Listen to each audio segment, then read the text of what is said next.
5-6 గ్రామాల ప్రజలకు సంబంధించి ఈ కోదాడ NH65 జాతీయ రహదారి వద్ద అండర్ పాస్ లేకపోవడంతో గతంలో ఏదైతే NH65 రోడ్డు నిర్మాణం జరిగినప్పటి నుంచి కూడా మా గ్రామ ప్రజలు, సర్పంచులు, అందరూ ప్రజాప్రతినిధులు, మా గ్రామాలకు సంబంధించినటువంటి ప్రజాప్రతినిధులు ఇక్కడ అండర్ పాస్ నిర్మించాలి, ప్రజల ప్రాణాలకు రక్షణ కల్పించాలని చెప్పేసి అనేక సార్లు అనేక రూపాల్లో కూడా మరి ధర్నాలు నిర్వహించి నిరసన తెలపడం జరిగింది.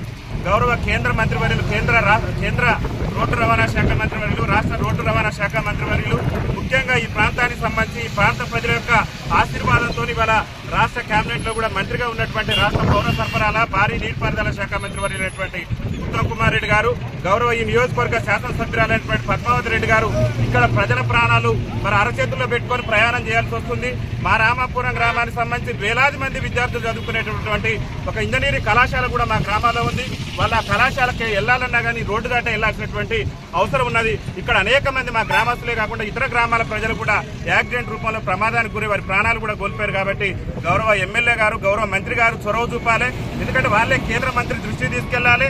అదేవిధంగా ఈ రాష్ట్ర మంత్రిగా ఎవరైతే రవాణా శాఖ మంత్రి, రోడ్డు రవాణా మంత్రిగా ఉన్నటువంటి కోమటిరెడ్డి వెంకరెడ్డి గారు కూడా మరి యొక్క బైపాస్ ప్రాణాలు కాపాడాలని చెప్పేసి ఆయన అనేక ప్రాంతాల్లో కూడా అండర్ పాస్ నిర్మాణం కోసం వారు కృషి చేస్తున్నారు. వారి కృషిని మేము అభినందిస్తున్నాం. కానీ 10 గ్రామాల ప్రజలు ప్రాణాలు అరచేతిలో పెట్టుకొని నిత్యం కూడా కొంతమంది వ్యక్తిగత స్వార్థం కోసం, వాళ్ళ రియల్ ఎస్టేట్ వ్యాపారం కోసం, వాళ్ళ రాజకీయ ప్రయోజనాల కోసం గతంలో ఇక్కడ అండర్ పాస్ నిర్మాణం జరగకుండా చేశారు.